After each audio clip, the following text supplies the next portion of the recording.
Okay, I want to talk about 4 past tenses today. When we're telling stories, we use these 4 past tenses, and that's why sometimes in books they're called narrative tenses. We have past simple, which is the second form, closed or turned up. You've just got regular endings with ed, like closed or turned, but you have some irregular verbs like went, did, had. Okay, that's past simple. Past simple is used for consecutive moments. Consecutive. Consecutive means one after the other. Okay, it means one thing happens, then the next thing happens, then the next thing happens. You will see with my example in a moment. Past continuous we used for unfinished moments, incomplete moments. I'll show you what I mean in a second. Past perfect we use for earlier moments, earlier than past simple. It's when you have a moment which is before past simple. So it's earlier than past simple. That's past perfect simple, earlier than past simple. And past perfect continuous is also earlier than past simple, but it has duration. I'll talk about that in a moment. Very similar to another tense which I've also made a video about.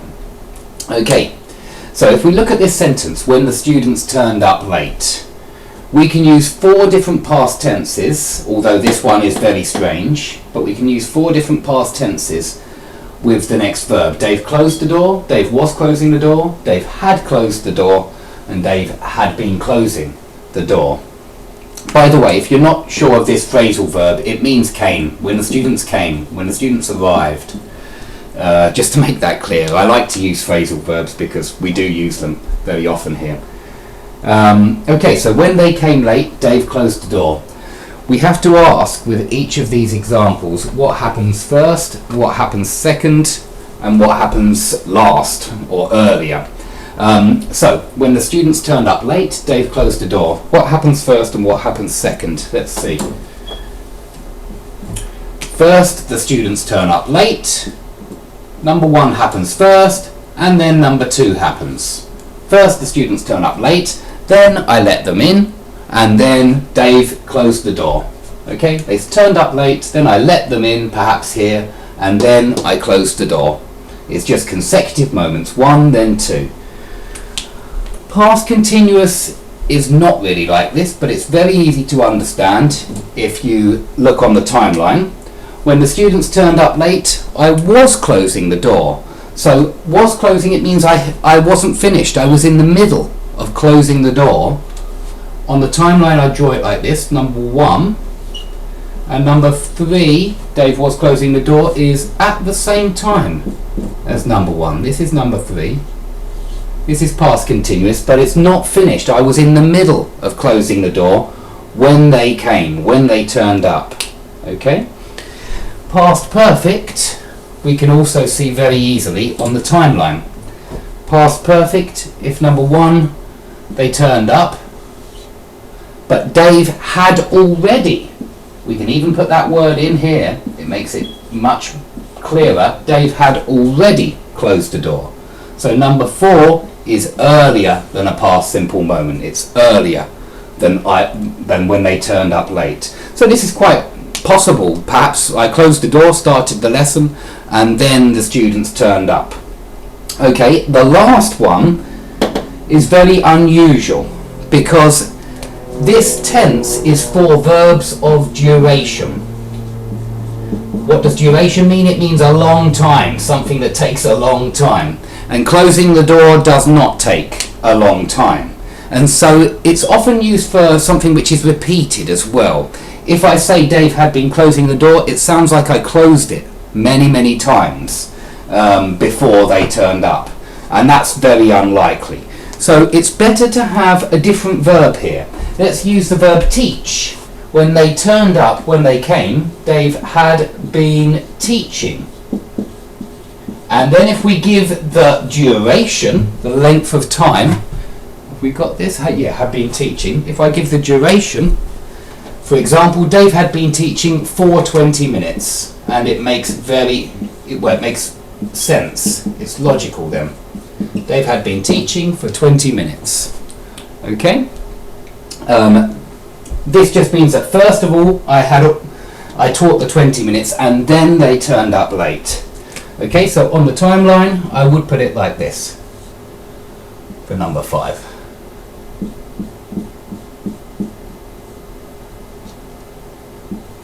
It's 20 minutes. It's a duration. This is number 5. Okay?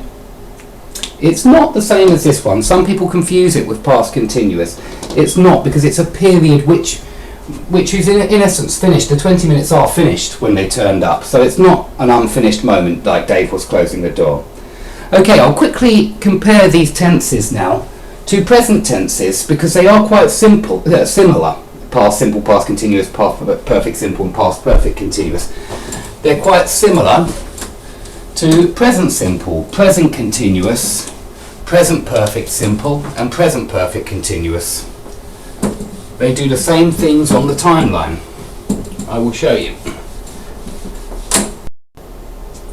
Okay, let's look at these two tenses, past perfect simple and past perfect continuous, by comparing them to present perfect simple and present perfect continuous, because they're very similar. And they're very similar, it's just that these are in relation to a past simple moment, whereas present perfect simple and present perfect continuous, they are in relation to a present simple moment. On the timeline, if this is present simple and this is present continuous, here unfinished, just like past simple and past continuous, this would be present perfect, something that happens here would be present perfect simple, and it depends if it's result or duration. That's the big difference between simple and continuous, between perfect simple and perfect continuous. So if I quickly rub this off, let's show you that some verbs are often used to emphasize result, and so they're often used with the simple. Some verbs are often used to emphasize duration, and so they're often used in continuous. We can make a list of these verbs. It makes it easier, especially for younger learners, to know the difference between perfect simple and perfect continuous. Some verbs are just usually continuous and they're long verbs. That's what I tell my younger students. Long verbs are used in present perfect simple, present perfect continuous and past perfect continuous. It's long verbs. So what verbs take a long time? Well, living normally happens for a long time, hopefully. Working in a place. We often work in a place for many years. So I have been living in England all my life, or I have been working at this company for many years. But this is duration. You see, we're even saying how long. Continuous is often how long, and simple is often how many. How many times, I should say. How many times. This is how they differ. This is result. This is duration. Over here. So long verbs of duration. Live, work, but also we study for a long time. We play football for a long time. I mean, it doesn't have to be a long...